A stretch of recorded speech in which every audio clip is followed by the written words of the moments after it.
what are some tips you can offer people about setting attainable resolutions and goals for this year? I think first off, it's exciting to have some time to reflect on what's been going on in the year and take some time to make some plans for self-enhancement, so that's good. So the first thing is to usually think about what would the ideal you be like.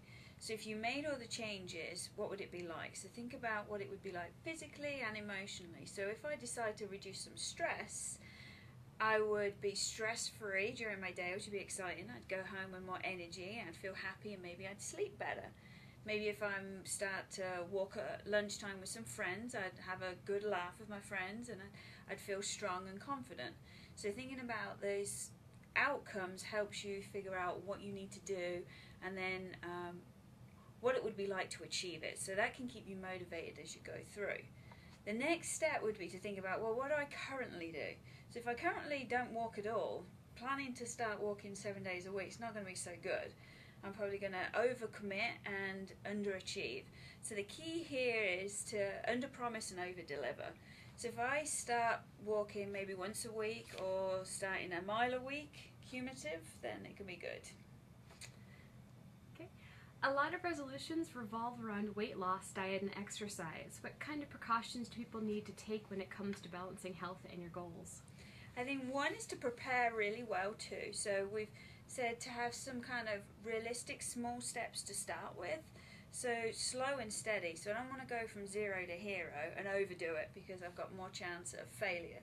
So to increase success, I want to go slow and steady and then prepare well. So if I'm going to walk every day or walk twice a week, I probably need to bring in some clothes ready for the weather. So right now it's freezing, so you want to bring warm clothes, bring in your sneakers, and maybe recruit some people to come in and walk with me. So I have to get through some of those barriers by planning very well. The other thing is to make sure that you get some good advice. So be an informed consumer. So maybe get some medical advice, get medical clearance if you've got any health issues before you make any drastic changes to exercise or diet.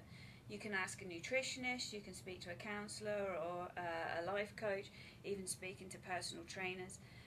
They can help. Avoid anything that says it's going to be too easy, too hard, too restrictive.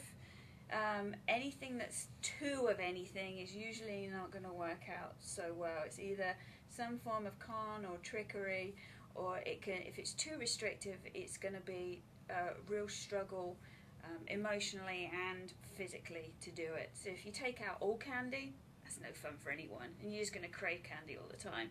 So maybe try and replace pieces of candy with pieces of fruit and do it slow and steady. Think about it as a change over maybe a semester or a year rather than just a change over a few weeks. What advice can you give for ensuring your resolution lasts past January?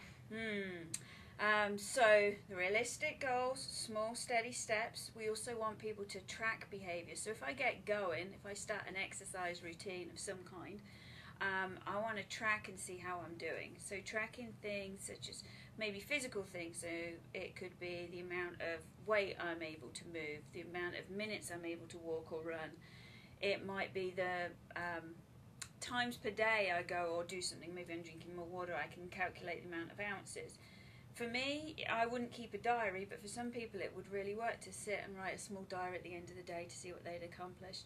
I wouldn't do it because it sounds too much like homework, but I would check off or to do a tally in a calendar on my diary because that'd be very easy. So keeping track to celebrate. Two other things would be incorporate fun if you can in any way, shape or form. So if you're going to change maybe your diet, maybe we need to say, you know what, I'm going to get my family involved, and when we get home at the end of the day, we're going to have a fun half-hour cook time, and somebody different gets to pick what we're going to eat, and we cook it up, and then we eat together. Maybe we have a workout buddy we go with. For me, I love listening to my iPod, so it's music, and I download a comedy half-hour. The half-hour works out about 20 minutes, but it's good workout time. And you'll see me walking around campus just laughing. So it's fantastic. It's the humour that keeps me going. And then the last thing for that is social support. To have that support of family. So if I'm going to change my diet and nutrition, but my family doesn't want to do that too. It's going to be really hard when they're all eating pizza every night and I'm not. And also, I still have a workout buddy, and we call each other every day to see if we're going to go down and work out. And once a week, I don't want to go, but she encourages me, and vice versa. So it's important to have that support network there. Okay.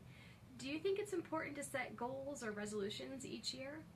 I don't know if it's so much each year or a set time period, but having a constant or a regular time for reflection is key to see what's happened, what you want to do, what barriers you've come up against that you weren't expecting, and how you move forward. For me, I do it with the natural ebb and flow of university life. So every semester and every break is a natural change in what's happening in my schedule, in my health, and I look at what to do next. So last semester, lunchtime workouts worked out great, and I was able to make food on Sundays and bring it in on weeks. That worked perfectly. But over break, I don't work in the office as much, so I have to change it up. I decided to change my workouts to walking and allow myself treats, wintry, delightful Christmas treats, as long as I was eating my fruit and veg. And then when spring comes around, I have to look at my schedule again and see what fits with that, and deal with stress management issues and exercise and nutrition and everything. And what's your